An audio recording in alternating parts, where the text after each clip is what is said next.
Hello, welcome or welcome back to my channel. This is the second time I'm filming this. While I was editing the first attempt of this, I realized that my eyes were super red. It looked like I had either been crying or I got super high. Neither of those are true. So I could not stand to look at myself a minute longer on that video and decided that I'd wait and I would just refilm it. So I'm here today to talk about my monthly reading wrap up for July. I am going to be speaking about books that I DNF'd and also rated lower stars first, and then we're going to slowly work our way up to our 5-star read this month. A fabulous book that I'm so excited to talk about. All right, so first I want to talk about the stats for this month. I will be kind of referencing the notes app on my phone. If you see me glancing down or wherever, I'm looking at my phone. Okay, so for the month of July, I read a total of 11 books. That is 2,502 pages. That is 41.27 hours listened, and I had 2 DNFs. The formats of the books that I read 3 books physically. I listened to 4 audiobooks, and then I digitally read 4 books on my Kindle. Now, as far as the genres, I read 2 dark romances, 5 fantasy books, 1 romance, 2 thriller/horror books, and then 1 sci-fi book. My average star rating this month is a 3.75. All right, so let's start talking about the books that I DNF. So these are books that I couldn't even finish. The first one is Thorns by L.H. Causeway. My dog is peeing really quick. I need to reward her. We're trying to potty train her, so I need to give her a little treat. I'll be right back. Okay, I'm back. We have an Italian Greyhound, and if you know, potty training is really difficult with them. Okay, but back to what I was talking about. The first book that I DNF'd is Thorns by L.H. Causeway. This is the second book in a series. I can't remember the name of the actual series. I read the first book, I think last month or maybe even the month before, and I enjoyed it. It was fun. It's kind of like an urban paranormal fantasy. It's in a college setting. There's a murder that happens on campus, and our main character gets blamed for it, and she's trying to prove hey, no, it wasn't me. It was actually this demon. Sounds super interesting, but to be honest, the direction the story is going is just one I'm not interested in. Writing style in the second book, it just feels different to me. I felt like I was reading about college students in the first book, and then the second book, just the communication style and the dialogue, I was am I reading about high school students all of a sudden? It was odd. I just couldn't get into it, so I ultimately ended up DNFing this one. The second book is Rich Girl Summer by Lily Chu. I have listened to a couple of Lily Chu's books on Audible, and I have loved them. They're really great contemporary romances. I love the narrators that Lily Chu has for her books, but this one honestly just wasn't interesting to me, even though the narrators were really good. Maybe I just wasn't in the mood for a contemporary romance. In this one, we do follow a main character who's an event planner, and she is planning this memorial service or celebration of life service for this guy that she thinks is really hot, and it's for his grandfather or something like that. Anyways, the event ends up going to it is not going well. The people that work with her are incompetent and just really terrible people. Something ends up happening to where another member of the family comes to her and is my granddaughter doesn't talk to me anymore, and I want you to pretend to be my granddaughter at this function.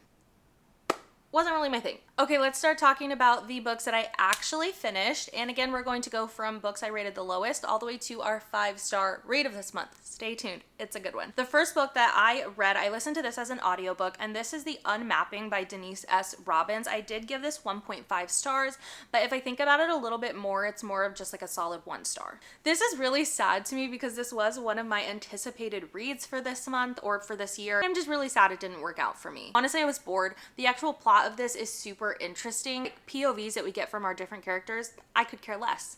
Is that how it goes? I could care less? I couldn't care less. I always mix that up. The Unmapping is about a series of events that start occurring, I believe, all over the world, or is it just in the US? No, I think it's all over the world.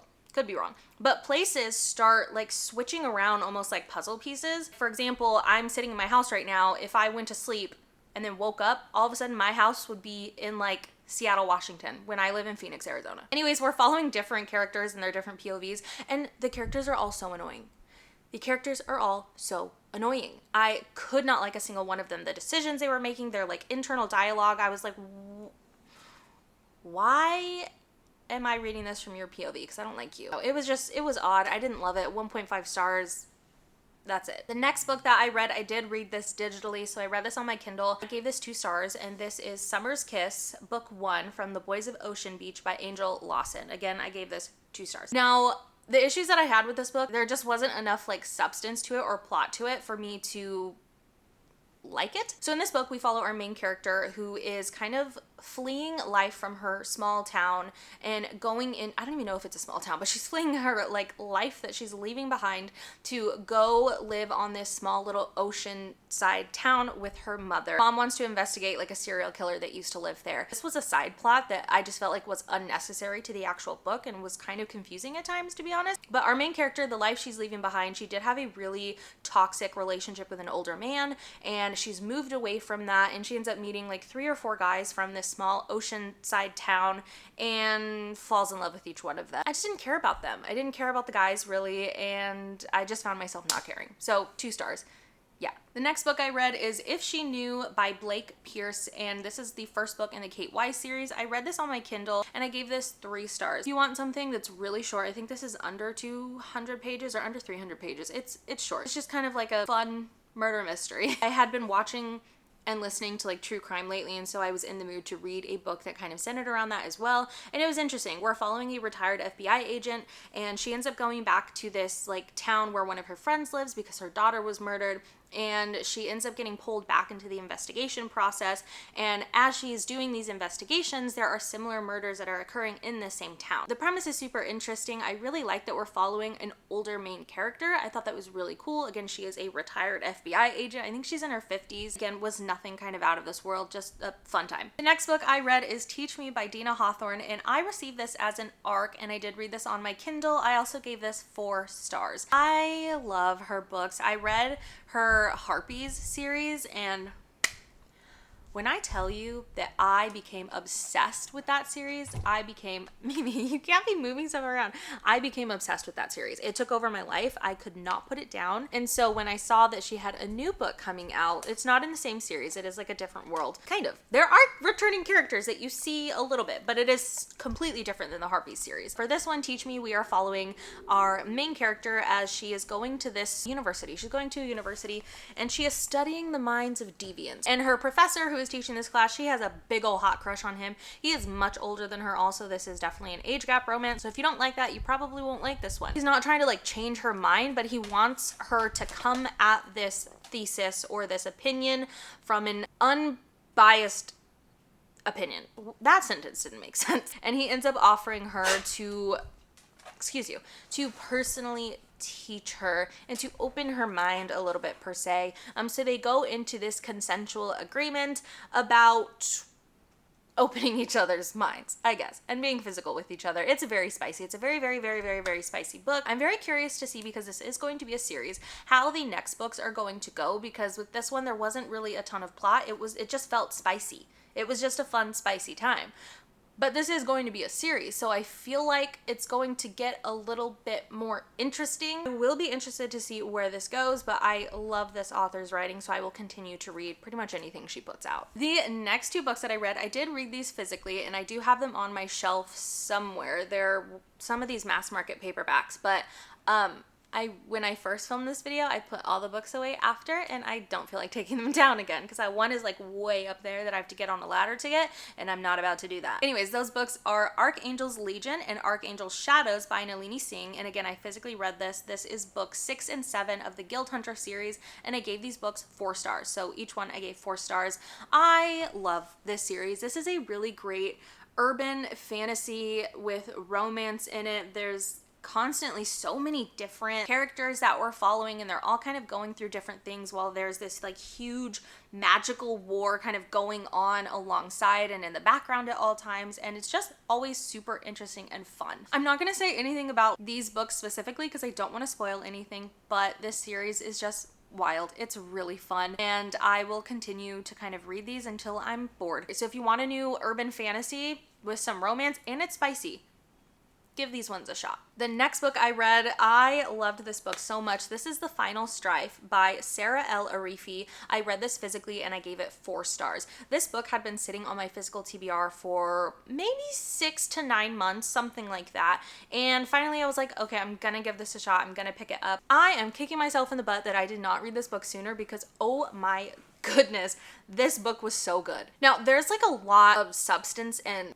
There's a lot to this book, so I'm going to pull this up on Goodreads so we can read a little bit about it together because I do not want to mess any of this up. Red is the blood of the elite, of magic, of control. Blue is the blood of the poor, of workers, of the resistance. Clear is the blood of the slaves, of the crushed, of the invisible. Scylla dreams of days growing up in the resistance, being told she would spark a revolution that would free the empire from the red-blooded ruling class's tyranny.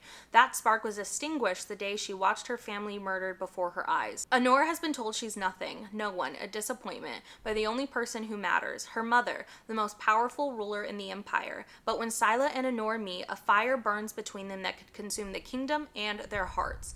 Hassa moves through the world unseen by upper classes, so she knows what it means to be invisible. But invisibility has its uses. It can hide the most dangerous of secrets, secrets that can reignite a revolution. And when she joins forces with Scylla and Anor, together these grains of sands will become a storm. Did I say I gave it 4 stars? Because really this is like a 4.5. This is really dark. There were moments where I was like, I can't believe I just read that. It's very violent. There's really like gruesome depictions of some things that happen, and it's really just like, ugh. And I didn't know that this was also like a sapphic romance. I didn't know there was sapphic romance in this. So when I got to a certain scene, I was like, hold on. What is happening? Because I wanted that to happen. I would classify our main character's romance in this as an enemies to rivals to friends to lovers. But this ends on a crazy cliffhanger, so I am so excited to get the next book. All of these books are already out, by the way, so you don't have to like wait for the next book. They are already out. So I'm going to be reading the next book this month. I'm filming this in August, so I'm going to read the next book in August, and then the month after that, the third and final book. But oh my gosh, you guys, go pick this up if you want a new fantasy. The next book that I read, I did listen to this actually as an audiobook. This is Secrets of Mine by Alexis Grace. This is the second book in the Of Mine series, and I gave this 4.5 stars. I believe that she is a debut author, so this is like her first series that she's written, and I am so impressed. It is so fun. Narrators in this are fantastic, and I just love listening to like their banter, and the spice in this also is so good. We're following our main character as she is working in the FBI to kind of track down her serial killer father, and there are other FBI agents in this same area that are like, why does she seem to have all this insider knowledge? Why is she kind of like figuring things out before anyone else? That's a little suspicious. And when everything unravels and they kind of figure out her secret, they begin like a relationship with each other because they just can't keep their hands off each other, and the tension in this is so good. This is a why choose romance. So we have our main character Freya, and then we have the other love interests, which are River, Oz, Jude, and Eli. I love them. I love Jude. I love Jude so much. And then Eli is now growing on me. I was not a big fan of Eli, but he is growing on me, especially in this book. Oh my gosh, Eli. But it's really good. It's really good. So if you want a why choose romantic suspense, this is it. And again, the spice, top tier. The next 2 books, oh my gosh. This is like a new favorite series of mine. This is a new favorite series of mine that I cannot stop thinking about. I'm looking up fan art. I'm obsessed. I am obsessed with this book. And I read 2 books in this series this month. So I read Her Feral Beasts and Her Rabid Beasts by E.P. Bali. The first one I listened to as an audiobook. Second one I did have to read on my Kindle because the audiobook is not out for it yet. So I will be reading the rest of the series on my Kindle, but as soon as these are out on Audible, I am doing a reread of the whole series via audiobook. The last book in the series isn't out yet, so it's gonna be a while, but oh my gosh, this series is so good. So Her Feral Beasts, I gave 5 stars, okay? I gave 5 stars to this. Her Rabid Beast, I gave 4.5 stars. Still such a phenomenal, fun time. I feel like if you like, so I haven't fully read the Zodiac Academy series, but I feel like if you like books that kind of have that vibe, you'll like this as well. So in this series, we are following our main character, Aurelia. Why, when I say her name out loud, it doesn't sound right, but we are following Aurelia, and she is from this family of serpents. So her father's side is a family of serpents. Her mother's side is a family of birds, so an avian family. Her mother married into the serpent family, so she's of like the serpent court or something like that. She is also a healer, and she has a really rough relationship with her father. They do not get along. There's reasons as to why, and you will figure that out really, really early on in the book. But her father basically asks her to go to this man's mansion and do some healing for these like prisoners that he has. And so she goes and she does that, and she's like, all of these prisoners are like kind of hot. She's instantly attracted to them. There's this pull to them. She just feels something that's like connecting all of them, and it's really sweet and it's really cute.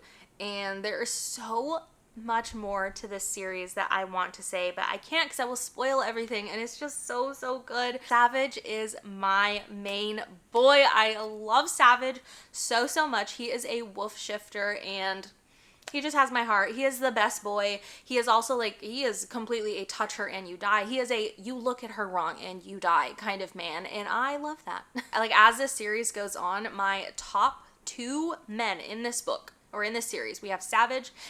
Oh, I can't say the next one or that'll spoil it actually. So honestly, I could talk about this series forever. It's really, really good. So do yourself a favor and go read it. Now on to the last and final book. This is a book that I gave 5 stars. I cannot stop thinking about it. This is probably my best book of the year. And this is a book that was also on my anticipated reads for this year. And this is Bat Eater and Other Names for Corazang by Kylie Lee Baker. I listened to this as an audiobook on Libby, and I gave this 5 stars. When I tell you that this book did something to me mentally, it did something to me mentally. I just think this is a really great book. So in this book, we are following our main character, Cora, and something happens to her in the beginning of this book that completely throws her life off course. It is horrific. Fast forward, our main character is now working as a crime scene cleaner with 2 other people, and they have noticed a trend lately where the crime scenes that they are hired to clean, it is the same demographic of people, and that is Asian men and women that have been murdered brutally. There's something left at each crime that is influencing our main character to believe that, okay, this is not random. Not random. Also, just want to say, this is taking place during COVID, or like kind of towards the latter end of COVID.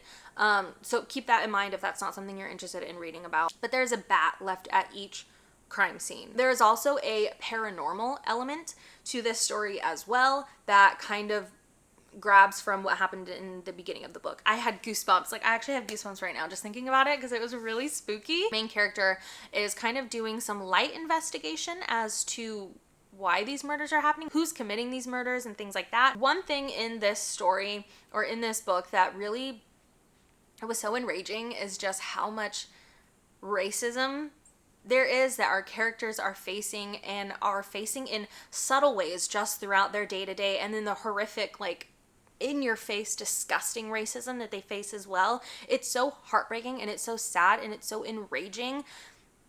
I was just upset while reading this, but in like a good way. Like, our author like really did an amazing job of portraying how real, raw, and disgusting these things are, and just threw it in your face and was like, yeah, this happens. When I tell you that when I got to the plot twist of this book, I was not expecting that. I was not expecting that. That completely caught me off guard. Granted, I don't see most plot twists coming, so I do have to preface with that. I do not see most plot twists. I'm always shook by most books that I read. But this one,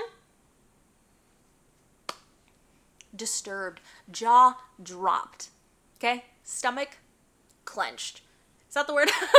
Stomach twisted. Feelings not well. Mental not well. Cannot stop thinking about it. Such a fabulous and horrific book. And I think you should read it.